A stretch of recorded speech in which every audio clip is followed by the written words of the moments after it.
రాక్షసి గురువు రాసిన వారు మాచిరాజు కామేశ్వరరావు గారు. ఆనందుకు ఎవరూ లేరు. వాడు రెడ్డిగారి ఇంట అన్ని పనులు చేసేవాడు. వాడికి పద్యాలు పాడటమంటే చాలా ఇష్టం. పాడుకుంటూనే పనులన్నీ చేసేవాడు. రాత్రివేళ పశువుల కొట్టంలో గడ్డి పరుచుకొని పడుకున్నాక కూడా అర్ధరాత్రి దాకా పాడుకొని మరీ నిద్రపోయేవాడు. అయితే వాడి గొంతు చీలిన బొంగులాగా కర్ణకఠోరంగా ఉండేది. వాడి పాట రెడ్డికి, ఆయన భార్యకు ఎంతో బాధాకరంగా ఉండేది. అయినా వాడు ఒళ్ళు దాచుకోకుండా పనిచేసేవాడు. కనుక వాళ్ళు ఎలాగో వాడి పాటను భరించేవారు. తన పాటను అందరూ చీదరించుకుంటారని ఆనందుకు తెలుసు. అర్ధరాత్రి దాకా ఓండ్ర పెట్టి మా ప్రాణాలు తోడేస్తున్నావురా అని రెడ్డి ఎన్నోసార్లు వాడితో అన్నాడు. తన పాటను ఎవరు తిట్టినా వాడికి ప్రాణం చివుక్కుమనేది. ఇలా ఉండగా రెడ్డికి ఒక కొడుకు కలిగాడు.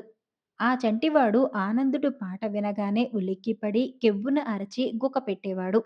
ఇలా అనేకసార్లు జరిగిన మీదట రెడ్డి భార్య ఆనందుతో "నువ్వు పాడటం మానకపోతే మా ఇంట్లో పని మానెయ్యి" అని నిష్కర్షగా చెప్పేసింది. అక్కడే ఉన్న రెడ్డి "వాడు పాటలు ఎలాగూ మానడు. డబ్బులిచ్చి పంపెయ్" అంటూ రొండి నుంచి డబ్బు తీసి భార్యకు ఇచ్చాడు. పనిపోయిన దానికన్నా పాడటం మానమన్నందుకు ఆనందుకు ఎక్కువగా అభిమానం పొడుచుకు వచ్చింది. వాడు వెంటనే రెడ్డి ఇల్లు వదిలిపెట్టి అడవి దారి పట్టాడు. చెట్లు, చేమలు, రాళ్ళు, రప్పలు, పక్షులు, జంతువులు సంగీతానికి తలలు ఊపుతాయని, కరుగుతాయని వాడు విని ఉన్నాడు. అడవిలోనే చీకటి పడింది. ఆకాశంలో నిండు చంద్రుడు. గాలి నిండా పూలవాసన. ఆనందు ప్రాణానికి వాతావరణం ఎంతో హాయిగా ఉన్నది. వాడు ఒక బండరాయి మీద నడుం వాల్చి చెట్ల సందుల నుంచి కనిపించే నక్షత్రాలను చూస్తూ ఉత్సాహంగా పాడసాగాడు. వాడు నిద్రపోయేదాకా అలా పాడటం సమీపంలో ఉంటున్న ఒక రాక్షసి విన్నది. ఆ రాక్షసికి పెళ్లి కావలసిన కూతురు ఉన్నది. ఆ పిల్ల రాక్షసి బొత్తిగా అనాకారి కావటాన దాన్ని ఎవ్వరూ పెళ్లాడటం లేదు. దాని తల్లికి ఇప్పుడు ఒక ఆలోచన వచ్చింది. ఈ పాడేవాడెవడో మహాశ్రవణానందంగా పాడుతున్నాడు. తన కూతురికి పాట నేర్పిస్తే పాట కోసం దాన్ని పెళ్లాడేవాళ్ళు ఉండవచ్చు. నాట్యం నేర్చుకోవటానికి పిల్లది మరీ స్థూలకాయమైపోయింది మరి. రాక్షసి ఆనందును నిద్రపోతున్నట్టుగానే తీసుకుపోయి తన గుహలో కూతురి ముందు పెట్టింది. మనిషి మాంసం నాకు అరుగదు. వీణ్ణి ఎందుకు తెచ్చావు? అన్నది గారాల కూతురు రాక్షసితో. తినడానికి కాదే వెర్రిమొహమా! వీడు గొప్ప సంగీత విద్వాంసుడు. నీకు పాటలు నేర్పిస్తాడు. నీ పాటలు విని నిన్ను చేసుకుంటామని ఎగబడి వస్తారు అన్నది తల్లి రాక్షసి. ఆహా పెళ్ళి! ఓహో పెళ్ళి! అంటూ సంతోషంతో పిల్ల రాక్షసి చిందులు వేసింది. ఈ కోలాహలానికి నిద్రలేచిన ఆనందుడు తల్లి రాక్షసిని, పిల్ల రాక్షసిని చూసి కెవ్వుమన్నాడు. తల్లి రాక్షసి వాడితో భయపడకు, అడవిలో అద్భుతమైన నీ పాట విన్నాను. నీలాంటి పాటగాడు మరొకడు ఉండడు. మా అమ్మాయికి ఆ పాటలు నేర్పి పుణ్యం కట్టుకో, నీ కష్టం ఉంచుకోనులే, సంచీడు బంగారం ఇస్తాను అన్నది. ఇంతకాలానికి తన పాటను మెచ్చుకునేవాళ్ళు అంటూ కనపడేసరికి ఆనందుకు పారవస్యం వచ్చేసింది. మనుషులు పశువుల కన్నా హీనం. వాళ్ళకన్నా మీ రాక్షసులకే కళలంటే గౌరవం ఎక్కువ అని వాడు రాక్షసిని మెచ్చుకున్నాడు. నువ్వు నీ ఇష్టం వచ్చినంత కాలం మాతోటే ఉండి మా అమ్మాయికి పాటలు నేర్పు. నీకు ఏ లోటు రాకుండా నేను చూస్తాను అన్నది రాక్షసి. ఆనందు అందుకు సంతోషంగా ఒప్పుకున్నాడు. తెల్లవార వస్తుండటం చూసి రాక్షసి తల్లి దాని కూతురు నిద్రకు ఉపక్రమించారు. ఆనందుడు అడవి అంతా తిరుగుతూ దొరికిన పళ్ళు తిని చీకటి పడినదాకా గడిపి గుహకు తిరిగి వచ్చాడు. అప్పుడే రాక్షసి తల్లి, కూతురు నిద్రలేచారు. తన కూతుర్ని పాటలు నేర్చుకోమని చెప్పి తల్లి రాక్షసి అరణ్యంలోకి సంచారానికి వెళ్ళింది. పిల్ల రాక్షసి భక్తిగా ఆనందు కాళ్ళు కళ్ళకద్దుకొని చర్మాల మీద పాట నేర్చుకోటానికి కూర్చున్నది. ఆనందు దానికి ఒక పల్లవి చెప్పి అలా పాడమన్నాడు. అది పాడింది. కానీ అది వాడికి పాటలా వినిపించలేదు. కొండ మీది నుంచి బండరాళ్ళు దొర్లినట్టు, ఉరిములు ఉరిమినట్టు తోచి వాడికి చాలా బాధ కలిగింది. ఆపు! అంతలా గొంతు చించుకోకు. కాస్త చిన్నగా, సన్నగా పాడు అంటూ ఆనందు దానికి మళ్ళీ పాట పాడి వినిపించాడు. పిల్ల రాక్షసి మరింత భీకరంగా పాడింది. అది పాడుతుంటే ఆనందుకు కడుపులో కెలికినట్టయింది. అయినా వాడు దానికి పాట పూర్తిగా నేర్పి తాను కునుకు తీయ యత్నించాడు. కానీ అది పాట సాధన చేస్తుంటే వాడికి కన్ను మూతపడలేదు. ఇంతలో తల్లి రాక్షసి 2 దుప్పులను చంపి తెచ్చి, "నా తల్లే పాడుతున్నది. ఇంకా ఏ కోయలో గుహలోకి దూరింది అనుకుంటున్నా" అంటూ కూతుర్ని కావలించుకొని ముద్దు పెట్టుకున్నది. అది మొదలు ఆ గుహ ఆనందుకు నరకం అయింది. రాక్షసి పాట మూలంగా వాడికి నిద్ర లేదు. దాని గొంతు వినిపిస్తేనే వాడికి తేళ్ళు, జెర్రులు పాకినట్టుండేది. ఒకసారి వాడు తెగించి తల్లి రాక్షసితో, "మీ అమ్మాయి గొంతు బాగుండదు. దానికి సంగీతం నప్పదు" అని చూశాడు. తల్లి రాక్షసి మండిపడి, "ఒళ్ళు దగ్గర పెట్టుకుని మాట్లాడు గురూ! అది నిన్ను మించిపోతుందని నీ అసూయ" అన్నది. ఆనందు మరి మాట్లాడలేదు. కళ కేవలం ఆత్మసంతృప్తికి మాత్రమే కాదు, అది ఇతరులను కూడా రంజింపచేయాలి. అందులో సంగీతం మరీను. ఏమంటే ఇతర కళలు మరెవరికీ తెలియకుండా అభ్యసించవచ్చు. సంగీతం ఇతరులకు వినిపిస్తుంది. స్వరం ఘోరంగా ఉంటే ఇతరులు ఎలా పాడతారో ఆనందు ఇప్పుడు తెలుసుకున్నాడు. రాక్షసి ఇస్తానన్న బంగారం కోసం కూడా చూడక, ఆ రోజు పగలు రాక్షసి తల్లి కూతుళ్ళు నిద్రపోతుండగా వాడు గుహను వదిలేసి రెడ్డి ఇంటికి చేరుకున్నాడు. "మళ్ళీ వచ్చావట్రా?" అని రెడ్డి అతని భార్యావాణ్ణి అడిగారు. ఆనంద్ వాళ్లకు జరిగినది చెప్పి, "నాకు బుద్ధి వచ్చింది. నా తప్పు తెలుసుకున్నాను. నేను వచ్చింది పని చేయటానికి, పద్యాలు పాడటానికి కాదు" అన్నాడు. ఆ తర్వాత వాడు పద్యాలు పాడలేదు. కానీ వాడికి రాక్షసి గురువు అనే కొత్త బిరుదు మాత్రం వచ్చింది. కొత్త అమల్దారు. కర్ణాటక దేశాన్ని పాలించిన చాముండరాయుల వద్ద గుండప్ప అనే పురోహితుడు ఉండేవాడు. రాజకుటుంబం జరిపే పూజా విధులన్నింటినీ గుండప్ప సమర్థతతో జరిపిస్తూ ఉండేవాడు.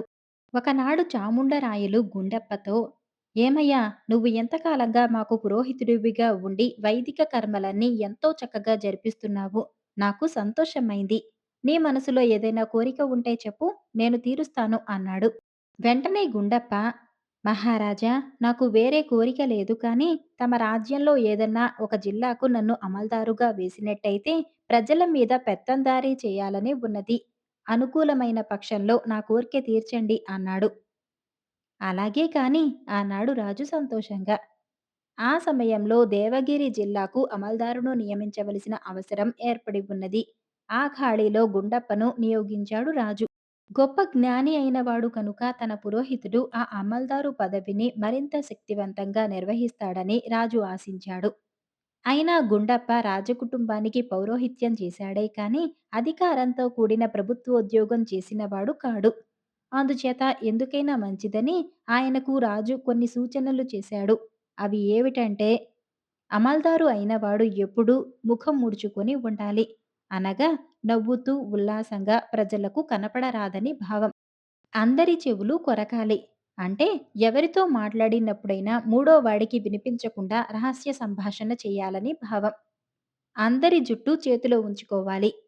అందరి లోపాలు తెలుసుకొని ఉంచుకొని వాళ్ళు తోక జాడించటానికి లేకుండా చూసుకోవాలి అని అర్థం. రాజు తనకు సంగ్రహంగా చేసిన ఈ 3 సూచనలను గుండప్ప శ్రద్ధగా ఆలకించి, "మహారాజా, అర్థమైంది, గ్రహించాను" అన్నాడు. తర్వాత ఆయన రాజుగారి వద్ద ఉద్యోగ పత్రం పుచ్చుకుని వస్తానని చెప్పి సెలవు తీసుకుని పుట్టెడు సంతోషంతో ఇంటికి వచ్చేశాడు. గుండప్ప ఇంటికి వెళ్ళగానే రాజు దేవగిరికి కొత్త అమల్దారు వస్తున్నట్టు వార్త పంపాడు. కొత్త అధికారికి స్వాగతం చెప్పటానికి దేవగిరిలోని రాజోద్యోగులు పెద్ద ఎత్తున ప్రయత్నాలు చేసి నగరం వెలుపల అతడి కోసం కాచుకొని ఉన్నారు. ఈ లోపల గుండప్ప తన ప్రయాణానికి ఒక మూట సిద్ధం చేసుకున్నాడు.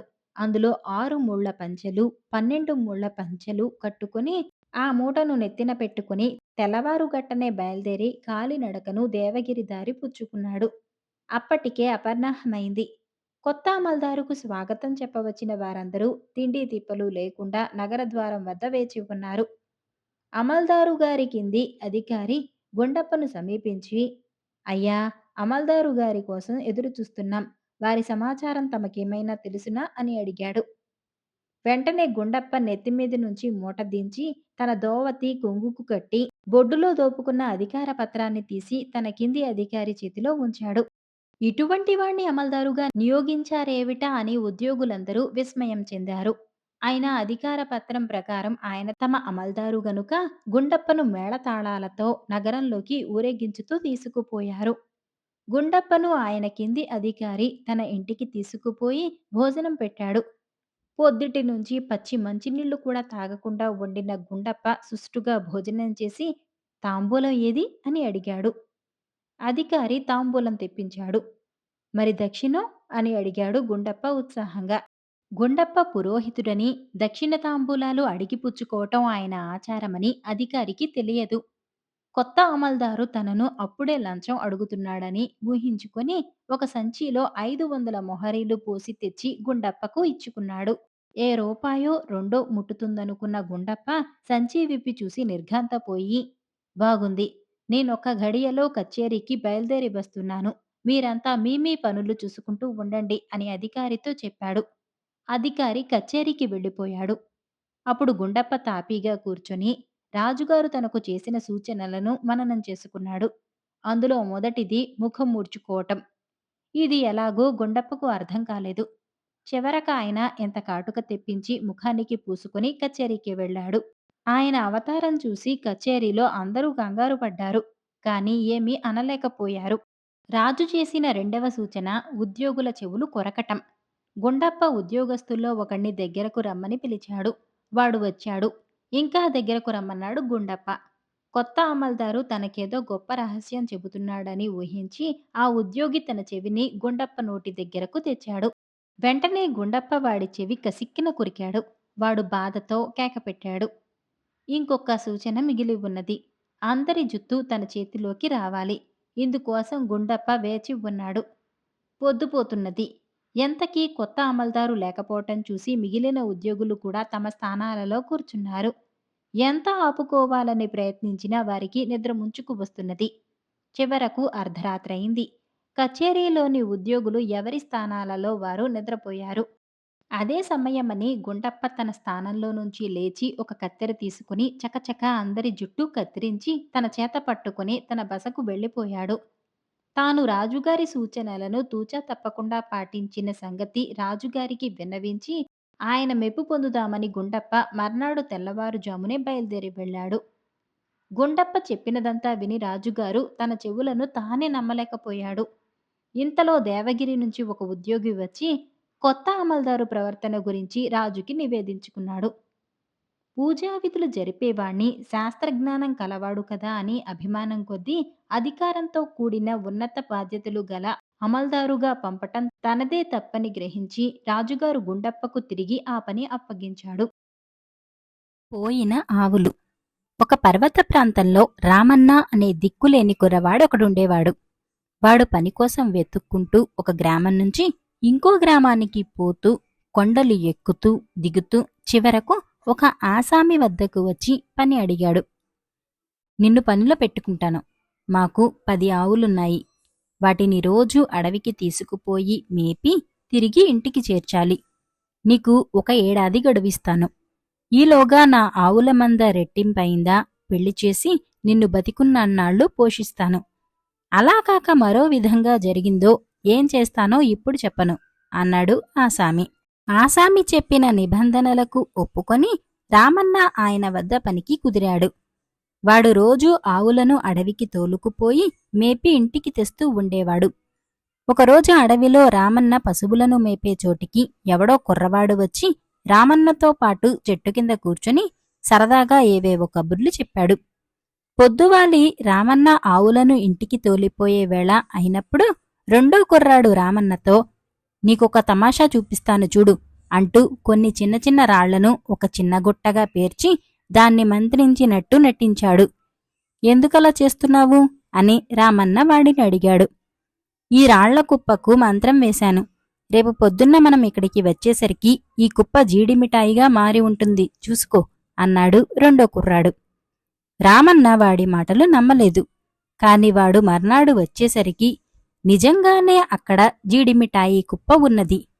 రామన్న వచ్చే సమయానికే ఇంకో పక్కనుంచి ఆ కుర్రవాడు నా మంత్రం పారిందా అంటూ వచ్చాడు.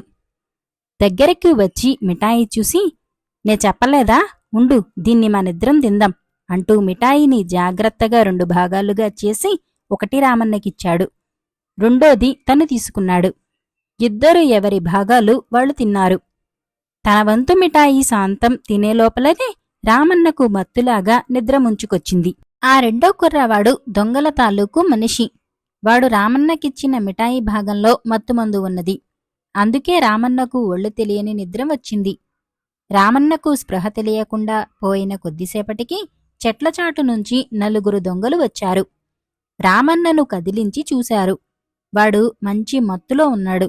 దొంగలు 10 ఆవుల మెళ్లలోనూ ఉండే మువ్వల పట్టెడలు విప్పి కుర్రాడికిచ్చారు. వాడు వాటిని కిందుగా ఉండే చెట్ల కొమ్మలకు వేలాగడకట్టాడు.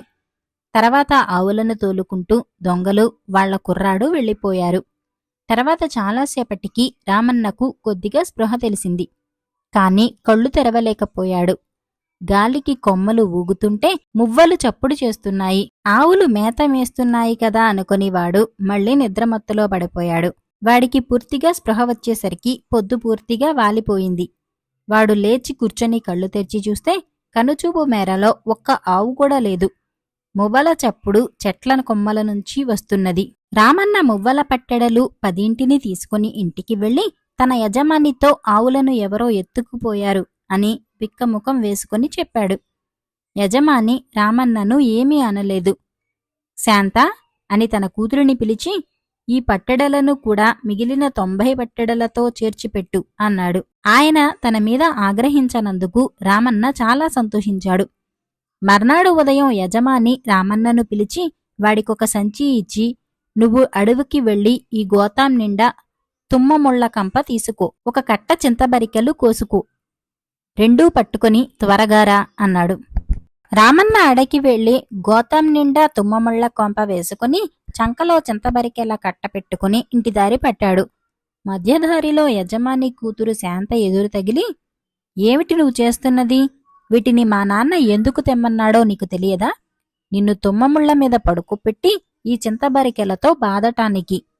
వాటిని అవతల పారేసి ఎటైనా పారిపో. మా నాన్న 9 మందిని అది వరకిలాగే శిక్షించాడు. మాకు 100 ఆవులుండేవి. పదేసి చొప్పున అన్నిటినీ దొంగలు ఎత్తుకుపోయారు. మేం మా ఆవులన్నిటినీ భాగ్యలక్ష్మి అని పిలిచేవాళ్లం. ఆ పేరుతో పిలిస్తే అవి పలికేవి. నీకు మా నాన్నను మంచి చేసుకోవాలని ఉంటే మా 100 ఆవులను సంపాదించి మరీ మా నాన్న ఎదుట పడు, లేదా మళ్ళీ ఈ ఛాయలకు రాకు అన్నాడు. రామన్న తెలివిగలవాడు. వాడు పశువులను కాచే పని చెయ్య నిశ్చయించాడు. కాని కనీసం 100 ఆవులన్నా లేని వాళ్ల దగ్గర పనిచేయదలచలేదు. విచారిస్తూ వెళ్లగా ఒక దూర గ్రామంలో ఇంకో గోస్వామి దగ్గర 200 ఆవుల దాకా ఉన్నట్టు తెలిసింది. రామన్న ఆ గోస్వామి వద్దకు వెళ్లి తనకు మందను కాచే పని ఇవ్వమని అడిగాడు. సరిగా సమయానికి వచ్చావు. నాకు ఆవులను కాచేవాడొకడు కావాలి. నా నియమాలు నీకు నచ్చినట్టయితే పనిలో చేరు, లేదా నీ దారిన నువ్వు వెళ్ళు. నేను నిన్ను 3 నెలల పాటే పనిలో ఉంచుకుంటాను. నీకు వేరే జీతం ఏమీ ఇవ్వను. 3 నెలలు అయ్యాక నువ్వు పిలిస్తే వచ్చే ఆవులను నీకిచ్చేస్తాను. వాటిని నువ్వు తోలుకుపోవచ్చు. అవే నీ జీతం డబ్బులు అన్నాడు గోస్వామి. ఈ గోస్వామి దొంగబేరం చేసేవాడు. దొంగలు తెచ్చిన ఆవులను చౌకగా కొంటూ ఉంటాడు. ఈ విధంగా కొన్న ఆవులే అతనికున్న 200ను. ఏ కాపరిని 3 నెలలు మించి ఉంచడు. 3 నెలలలోపు ఆవును పిలిస్తే వచ్చేటంతగా మచ్చిక చేయటం ఏ కాపరి కుర్రవాడికి సాధ్యం కాదు. అందుచేత రామన్నకు ముందు పనిచేసిన కుర్రాడికెవడికి జీతం ఏ రూపంలోనూ ముట్టలేదు. రామన్న మొదటి రోజున 200 ఆవుల మందను దూరంగా మేతకు తొలుక్కుపోయి అవి మేసేటప్పుడు తాను కూర్చున్న చోటు నుంచి భాగ్యలక్ష్మి, భాగ్యలక్ష్మి అని 2-3 సార్లు పిలిచాడు. వెంటనే మందలో సగం ఆవులు మేతమాని రామన్న దగ్గరికి పరిగెత్తుకుంటూ వచ్చాయి. రామన్న వాటన్నిటినీ నిమిరి తట్టి వెళ్ళి మేయండి అని పంపేశాడు. అవన్నీ రామన్న మొదటి యజమాని పోగొట్టుకున్న ఆవులేనని వాడికి రూఢీ తెలిసిపోయింది. వాడు ఎట్లాగూ 3 నెలలు ముగించేశాడు. ఆ రోజు గోస్వామి వాణ్ణి పిలిచి, రేపు నువ్వు వెళ్ళిపోయేటప్పుడు పిలిస్తే నీ వెంట వచ్చే ఆవు ఏదైనా ఉంటే తోలుకుపోవచ్చు అన్నాడు. మర్నాడు పొద్దున్నే రామన్న ఊళ్ళోకి వెళ్లి ఊళ్ళో ఉండే 4 పెద్దలను ఆహ్వానించి తన వెంట పెట్టుకుని యజమాని దగ్గరికి వచ్చాడు. వీరందరినీ ఎందుకు తెచ్చావురా అని గోస్వామి అడిగాడు. ఏమో బాబూ, ఏ ఆవైనా నేను పిలిస్తే నా వెంట వచ్చిందనుకోండి, మీరు దాన్ని నా వెంట తీసుకుపోనిస్తారు. కాని నేను ఆవును దొంగతనంగా తీసుకుపోతున్నానని ఈ పెద్ద మనుషులు అడ్డగించవచ్చు. నాకు వచ్చే జీతమేదో వీరందరూ చూస్తుండగానే తీసుకుపోవటం మంచిది కదా అన్నాడు. సరే, ఆవులను కేకేయి, నీ వెంట ఏ ఆవు వస్తుందో చూస్తాం అన్నాడు గోస్వామి చిరాకుగా.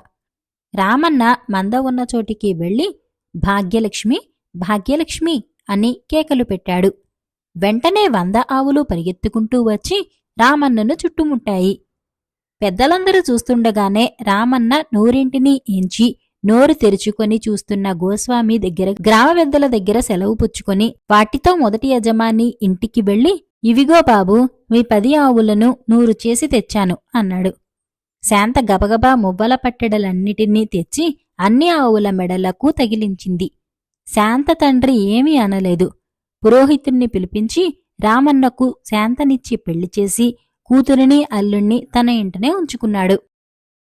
కురుందేవి రాసినవారు పోలంకి వెంకటరామచంద్రమూర్తి గారు.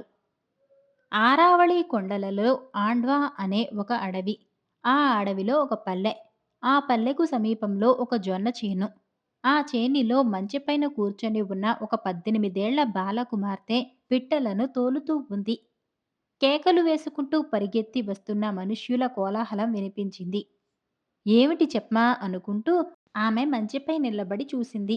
ఆమె చూస్తూ ఉండగానే పెద్ద అడవి పంది ఒకటి ప్రాణభీతితో పరిగెత్తి వచ్చి గుబురుగా ఉన్న ఆ జొన్న చేనిలో దూరి దాగున్నది.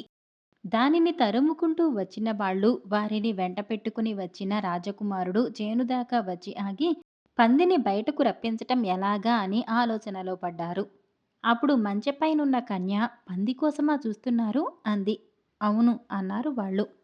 చివర పదునుగా చెక్కిన ఒక కర్రను పెరికి దానితో ఆమె పందిని ఆయువు పట్టున ఒక్కపోటు పొడిచేసరికి అది గిలగిలా తన్నుకొని చచ్చిపోయింది. అప్పుడామె దాని తోక పట్టుకుని బరబరా చేల్లో నుంచి ఈడ్చి తెచ్చి రాజకుమారుని ముందు పడవేసింది. వేటలో తాము చంపదలుచుకున్న మృగాన్ని మరెవరైనా పొడిస్తే రాజకుమారులకు కోపం రావటం, అలాగా పొడిచిన వాళ్ల ప్రాణాలు సైతం తీయించి వేయటం మామూలు. కానీ ఆ రాజకుమారునికి మాత్రం ఆ కన్యపైన అలాంటి కోపమేమీ రాలేదు. ఆమె సాహసానికి, బలానికి అతడు మెచ్చుకొని తన మెడలోని ముత్యాల హారం ఆమెకు వేయబోయాడు. ఇందుకామె బిడియపడుతూ, నాకెందుకండి ఇటువంటి హారం? ఏమంత ఘనకార్యం చేశానను? అంటూ వినయంగా పక్కన్నించే పోయి మంచ ఎక్కి యథాప్రకారం పిట్టలను తోలుకోసాగింది. రాజకుమారుడు పరివారము మృగాన్ని చంపలేక దానిని తరుముకు రావటంలో అలసిపోయారు. సమీపంలో ఒక సెలయేటి ఒడ్డున విశ్రమిద్దామని కూర్చున్నారు. కూర్చొని ఉండగా ఒక మట్టి ఉండ రివ్వున వచ్చి రాజపుత్రుని గుర్రం కాలికి తగిలింది. ఎవరు చెప్పమా ఈ పని చేసింది అని వాళ్ళు నలుదిక్కులా చూడగా వడిసెలతో రాళ్లు రువ్వి పిట్టలను తోలుతూ ఉన్న పిల్ల కనపడింది. అప్పుడు పరివారంలో ఒకడు పరుగెత్తి వెళ్లి పిల్లతో, అమ్మాయి, నువ్వు అపరాధం చేశావు. ఎవరున్నారో చూసుకోకుండా ఎలాగా రాళ్లు రువ్వవచ్చునా అన్నాడు. ఆమె వెంటనే మంచె దిగి జొన్న కంకులు కొన్ని చేతపట్టుకుని వచ్చి రాజకుమారుని ముందు పెట్టి, నా తప్పు మన్నించండి, ఈ కంకులు ఆరగించండి అన్నది. రాజకుమారుడు కోపించక, పర్వాలేదులే అంటూ ఆమెను పంపించి వేశాడు. రాజపుత్రునికి కోపం రాలేదు కానీ తక్కిన వాళ్లకు మాత్రం ఆమె అంటే మనసులో ఇదిగానే ఉంది. మకాముకు పోదామని రాజపుత్రుడు లేచాడు. తీరా పరివారంతో గుర్రాలెక్కి బయలుదేరేసరికి ఆ కన్య నెత్తిపైన ఒక పాలకొండతోనూ 2 వైపులా 2 మేకపిల్లలతోనూ వస్తూ వారికి ఎదురైంది. రాజపుత్రుని పరివారంలో ఒకనికి ఆమెను బెదిరించాలన్న కొంటెబుద్ధి పుట్టింది. కళ్ళెం వదులు చేసి రికాబులతో గుర్రం పక్కలు నొక్కి వాడు దానిని ఆ కన్య మీదకు దుమికించాడు. ఆమె కంగారు పడి పక్కకు తప్పుకోబోతుందని, అప్పుడామె పాలకొండ కిందపడి బద్దలైతే తమాషా చూసి అందరూ నవ్వుతారని వాడు ఆ పని చేశాడు. కాని ఆ బాలిక చాలా తెలివైనది. వాడి టక్కరితనానికి ఇట్టే గ్రహించింది. తొణుకు బిణుకు లేకుండా ఆ గుర్రానికి అడ్డంగా తన మేకపిల్లలలో ఒకదాన్ని చక్కగా వదిలింది. గుర్రం బెదిరి ఆ శూరశిఖామణిని నేలపైన పడవేసింది. ఆ పడుచు చెక్కు చెదరకుండా, చుక్కైనా పాలు తొణకకుండా మేకపిల్లలను తోలుకుంటూ ఏమీ ఎరుగనట్టు తన దారిన తను పోయింది. ఈ వినోదమంతా కనిపెట్టి చూస్తూ ఉన్న రాజకుమారుడు ఆ బాలికను పిలిచి, అమ్మాయి, నీవెవరవు అని అడిగాడు. నా పేరు కురుందేవి అన్నదామె. మీ కులం? రాచకులం. మీ ఇల్లెక్కడా? ఆ కనపడే పల్లెలో. నీ తండ్రినొక మారు మా మకాముకు రమ్మని చెబుతావా అన్నాడు రాజపుత్రుడు. అందుకామె అలాగే అంటూ ఆమె దారిన తను పోయింది. రాజపుత్రుడు పరివారంతో కూడా మకాం చేరుకున్నాడు. మరునాడు రాజకుమారుని మకాంకు ఒక వృద్ధుడు వచ్చి, "ఏమయ్యా, మా పిల్లతో చెప్పి నాకు కబురు చేసింది నీవేనా?" అన్నాడు. "అవును, కురుందేవి తండ్రి మీరేనా?" అన్నాడు రాజకుమారుడు. ఆ వృద్ధుని గుడ్డలు మాసిపోయి చిరుగులతో ఉన్నాయి. వాటిని బట్టి అతడు చాలా పేదవాడని వెల్లడైంది. అయినా అతను నెరసిన కోరమీసాలు సర్దుకుంటూ రాజకుమారుని పక్కనే కూర్చుని సమనపాయిగా సంభాషణ మొదలుపెట్టాడు. పరివారానికంతకు ఆశ్చర్యం వేసింది.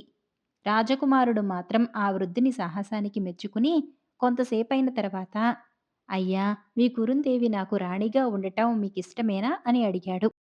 ఆ మాట వినేసరికి పరివారమంతా, "ఈ పేదవాడి కూతురునా రాజకుమారుడు పెండ్లి చేసుకోవటము" అని విస్మయం పొందారు. "ఎంతకంటేనా?" అని ఆ వృద్ధుడు ఎగిరి గంతేసి కూతురిని తెచ్చి రాజపుత్రుని పాదాల ముందు నిలబెడతాడనుకున్నారు వాళ్ళంతా. కానీ ఆ వృద్ధుడు అలాంటి పని చేయలేదు సరికదా! ఏ మాటా చెప్పక అలాగే ఊరుకున్నాడు. రాజకుమారుడు చిరునవ్వుతో, "నేను మీవారు రాణావారి కుమారుణ్ణి, యువరాణా హరసింగును" అన్నాడు. అందుకు వృద్ధుడు, "తెలుసు, అందుకే నేను సందేహిస్తున్నాను" అన్నాడు. ఆశ్చర్యంతో యువరాణ, "ఎందుకు సందేహం?" అన్నాడు. ఈ ప్రశ్నకు వృద్ధుడు, "మాకు గల ధనమల్లా శౌర్యం, పౌరుషమును. ఇంతకు మించి మరి ఏమీ లేదు" అన్నాడు. "నేను కోరింది ఆమెలోని శౌర్యధనం చూసే" అన్నాడు యువరాణ. "అట్టయితే నాకు అభ్యంతరం లేదు. పిల్ల ఇష్టం తెలుసుకుని కబురు చేస్తా" అంటూ వృద్ధుడు లేచి వెళ్ళాడు. ఆ రోజున కురుందేవిని బెదిరించపోయి గుర్రం మీద నుంచి కింద పడ్డ రౌతు పక్కవాడితో, "ఈ ముసలివాడికి ఎంత టెక్కో" అన్నాడు. పక్కవాడు, "మెల్లిగా మాట్లాడు, యువరాజుకు వినపడిందంటే మన ప్రాణాలు నిలబడవు. ఆయన రాణా వారితో వియ్యమొందబోతున్నాడు. ఏమనుకున్నావు" అని మందలించాడు. వాడన్నట్టే కురుందేవికి హరసింగుకి అతివైభవంగా వివాహమైంది. ఆ దంపతులకు పుట్టినవాడే శత్రుభయంకరుడని అనిపించుకున్న రాణా అమరసింగు. బేతాళ కథలు స్వప్నసుందరి.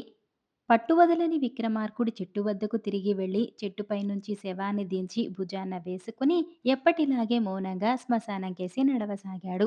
అప్పుడు శవంలోని బేతాళుడు, "రాజా, భీతి కొల్పే ఈ అర్ధరాత్రి వేళ నువ్వు దేనికోసం ఇంతగా అన్వేషిస్తున్నావో నాకు తెలియదు. అయితే ఏ నిధి నిక్షేపాల కోసమో, దేవలోక సుందరిలాంటి ఏ స్త్రీ కోసమో నువ్వు ఎన్ని శ్రమలకు గురి అవుతుంటే మాత్రం ఒక హెచ్చరిక చేయదలిచాను. కొందరి కోరికలు ఎంత ప్రయత్నించినా ఫలించవు. మరికొందరు ఫలించిన వాటిని ఆఖరి క్షణంలో తమ అవివేకం, తొందరపాటు, బుద్ధిమాంద్యాల కొద్దీ సద్వినియోగం చేసుకోలేరు. ఇందుకు ఉదాహరణగా సుధీరుడనే ఒక రాజకుమారుడి కథ చెబుతాను. శ్రమ తెలియకుండా విను" అంటూ ఇలా చెప్పసాగాడు. పూర్వం మణిపురం అనే రాజ్యాన్ని మాణిక్యవర్మ అనే రాజు పాలించేవాడు. ఆయనకు లేక లేక కలిగిన ఏకైక సంతానం సుధీరుడు. అతడికి 20 ఏళ్లు నిండేసరికి మాణిక్యవర్మ బాగా వృద్ధుడైపోయాడు. ఆయన తన కుమారుడికి వివాహం చేసి రాజ్యభారం అప్పగించాలన్న నిర్ణయానికి వచ్చాడు. ఎందరో రాజకుమార్తెల గురించి ఆయన వివరాలు తెలుసుకుని చివరకు రత్నగిరి రాజకుమార్తె అయిన రత్నప్రభ సుధీరుడికి తగిన వధువుగా భావించాడు. మాణిక్యవర్మ రత్నప్రభ చిత్రపటాన్ని తెప్పించి సుధీరుడికి ఆమెను గురించి చెప్పి, "నాయనా, నేను వృద్ధుడినైపోయాను. ఇక ఈ రాజ్యభారం మోయటం నా వల్ల కాదు. నువ్వు పరిపాలన బాధ్యత స్వీకరించక తప్పదు" అన్నాడు. సుధీరుడు తన వివాహ విషయం మర్నాడు చెబుతానని తండ్రి నుంచి రత్నప్రభ చిత్రపటాన్ని తీసుకుని తన మందిరానికి వెళ్ళిపోయాడు. ఆ రాత్రి సుధీరుడికి కలలో ఒక అద్భుత సౌందర్య రాశి కనిపించింది. ఆమె దేహఛాయ మేలిమి బంగారం, కలువరేకుల వంటి కనులు, పొడవాటి కురులు, సంపెంగ మొగ్గ వంటి నాసిక. ఆమె కొద్దిసేపు సుధీరుడికేసి నవ్వుతూ చూసి అంతర్ధానమైంది. ఆ వెంటనే సుధీరుడికి మెలకువ వచ్చింది. ఇక ఆ రాత్రి అంతా అతడికి నిద్ర పట్టలేదు. అటువంటి సౌందర్యరాశి ఎక్కడో ఒక చోట తప్పక ఉండి తీరుతుందని, వివాహమాడదలిస్తే ఆమెనే వివాహమాడాలని అతను నిశ్చయించుకున్నాడు. మర్నాడు సుధీరుడు తండ్రితో, "నేను కొంతకాలం ఒంటరిగా దేశ సంచారం చేసి ప్రజల స్థితిగతులెలా ఉన్నవో తెలుసుకోవాలి అనుకుంటున్నాను. రాజుగా పట్టాభిషిక్తుడినయ్యే ముందు ఇలాంటి అనుభవం చాలా అవసరం అని నా అభిప్రాయం. నేను తిరిగి వచ్చాక వివాహం జరిపించండి" అన్నాడు. ఇందుకు మాణిక్యవర్మ అంగీకరించాడు. ఆ మర్నాడే సుధీరుడు సామాన్య పౌరుడిలా దుస్తులు ధరించి గుర్రం మీద దేశం నలుమూలలు తన స్వప్నసుందరి కోసం వెతికేందుకు ఉత్సాహంతో బయలుదేరాడు. ఆ విధంగా సుధీరుడు 3 నెలల పాటు ఎన్నో ప్రాంతాలు తిరిగాడు. తను బస చేసిన సత్రం యజమానుల్ని వర్తకపు పనుల మీద వివిధ ప్రదేశాలు తిరిగే వాళ్లను ఏదో మాటల సందర్భంలో అడిగినట్టుగా తనకు కలలో కనిపించిన సుందరిలాంటి స్త్రీని చూశారా అని అడిగి చూశాడు. ఎవ్వరూ అలాంటి సుందరిని చూడకపోవటమే కాక విని కూడా ఉండలేదని చెప్పారు. సుధీరుడు మరి 2 నెలల పాటు ఎన్నో గ్రామాలు, పట్నాలు తన స్వప్న సుందరి కోసం తిరిగి తిరిగి చివరకు విసిగిపోయాడు. సరైన వేళలో భోజనం చేయనందువల్ల, ఎండనక వాననక ప్రయాణం సాగించటం వల్ల అతడి దేహం కొంత శుష్కించి రూపమే మారిపోయింది. ఇలాంటి స్థితిలో ఒకనాటి మిట్ట మధ్యాహ్నం వేళ సుధీరుడు ఒక నదీ తీరం చేరి గుర్రాన్ని మేతకై వదిలి దాపులనున్న ఒక చెట్టు నీడలో విశ్రమించాడు. బాగా అలసిపోయి ఉన్నందున నదిపై నుంచి వచ్చే చల్లటి గాలికి వెంటనే అతడికి నిద్ర పట్టింది. తిరిగి అతడికి మెలకువ వచ్చేసరికి సూర్యాస్త సమయం కాబోతున్నది. ఆ సరికి గుర్రం గడ్డి మేస్తూ ఎటో వెళ్ళిపోయింది. సుధీరుడు దాన్ని వెతుకుతూ నదీ తీరం వెంట బయలుదేరాడు. ఒకచోట అతడికి నదిలో గాలం వేసి ఒడ్డున కదలక మెదలక కూర్చొని ఉన్న ఒక పిల్ల కనిపించింది. సుధీరుడు ఆమెను సమీపించి, గుర్రం ఒకటి ఇటుగా పోవటం ఏమైనా చూశావా అని అడిగాడు. ఆ ప్రశ్న వింటూనే ఆమె ఉలిక్కిపడి వెనుతిరిగి చూసింది. సుధీరుడికి కలిగిన ఆశ్చర్యం, ఆనందం అంతా ఇంతా కాదు. ఆమె తనకు కలలో కనిపించిన అందాల రాశి, తన స్వప్న సుందరి. ఆహా! నా అన్వేషణ ఫలించింది. కలలో కనిపించిన సుందరివి నువ్వే. నీకోసం ఎంతో కాలంగా ఎండనక, వాననక దేశం నలుమూలలు గాలిస్తున్నాను. నా వెంట రా, నిన్ను వివాహమాడతాను అన్నాడు ఉద్వేగంగా. ఆ మాటలు వింటూనే చేపలు పడుతున్న పిల్ల అతడికేసి బెదురు చూపులు చూసి గాలాన్ని అక్కడే వదిలి దూరంగా ఉన్న గుడిసెలకేసి పరిగెత్తింది. సుధీరుడు ఆమె వెళ్ళిన దిక్కుగా బయలుదేరాడు. అతడు గుడిసెలను సమీపించేసరికి ఒక గుడిసెలోంచి వృద్ధుడొకడు బయటకు వచ్చి సుధీరుణ్ణి నఖశిఖ పర్యంతం ఒకసారి పరీక్షగా చూసి, ఎవరు నువ్వు? ఏ ఊరివాడివి? నీ తల్లిదండ్రుల పేరేమిటి? కలలో కనిపించావు, పెళ్లి చేసుకుంటానంటూ నా కూతురి వెంట పడ్డావట. ఇది మర్యాద అనిపించుకుంటుందా? అసలు నీ పేరేమిటి? అని తీవ్ర స్వరంతో అడిగాడు. వృద్ధుడు ఇలా అనగానే సుధీరుడు ఒక క్షణకాలం దిగ్భ్రాంతుడైపోయి తర్వాత తేరుకొని బొంగురుపోయిన స్వరంతో, అయ్యా, మీ ప్రశ్నలన్నింటికీ నేనివ్వగల జవాబు ఒకటే. నేనొక మూర్ఖుణ్ణి అని వెనుతిరిగి రాజధాని నగరం చేరి రత్నప్రభను వివాహమాడి చాలా కాలం పాటు ప్రజారంజకంగా రాజ్యపాలన చేశాడు. బేతాళుడు ఈ కథ చెప్పి, రాజా, సుధీరుడు ఎన్నో శ్రమల కోర్చి తనకు కలలో కనిపించిన సుందరిని చూడగలిగాడు. అయినా అతడు తాను యువరాజునని వృద్ధుడికి చెప్పి ఆమెను తన వెంట తీసుకుపోక మూర్ఖుణ్ణని చెప్పి ఎందుకు వచ్చిన అవకాశాన్ని జారవిడుచుకున్నాడు? ఇందుకు కారణం నిజంగా మూర్ఖత్వం, బుద్ధిమాంద్యమా, లేక మరేదేమైనా ఉందా? ఈ సందేహానికి సమాధానం తెలిసి కూడా చెప్పకపోయావో నీ తల పగిలిపోతుంది అన్నాడు. దానికి విక్రమార్కుడు, సుధీరుడు మూర్ఖుడు, బుద్ధి మందగించినవాడు కాదు. అట్లని అతడు వివేకి, జ్ఞానవంతుడు కూడా కాదు. కలలో కనిపించిన ఒక సుందరి కోసం వాస్తవ ప్రపంచంలో వెతకబూనడం అవివేకం. అయితే ఆ నిజాన్ని వృద్ధుడు ప్రశ్నించే వరకు అతను గుర్తించలేకపోయాడు. వృద్ధుడడిగిన ప్రశ్నల తీరు సుధీరుడిలో వివేకోదయానికి కారణమైంది. ఒక సామాన్య పేద తన కుమార్తెను వివాహమాడవచ్చిన వాణ్ణి అతడు తగిన వరుడో కాదో తెలుసుకునేందుకు ఎన్నో వివరాలడిగాడు. అలాంటి స్థితిలో తాను యువరాజై ఉండి కాబోయే రాణికి ఎలాంటి అర్హతలు ఉండాలో ఆలోచించక కేవలం కలలో కనిపించిన అందచందాలు చూసి భార్యగా తెచ్చుకోవాలనుకున్నాడు. ఇది మూర్ఖత్వం. ఇంతకు మించిన మూర్ఖత్వం మరి ఉండదు.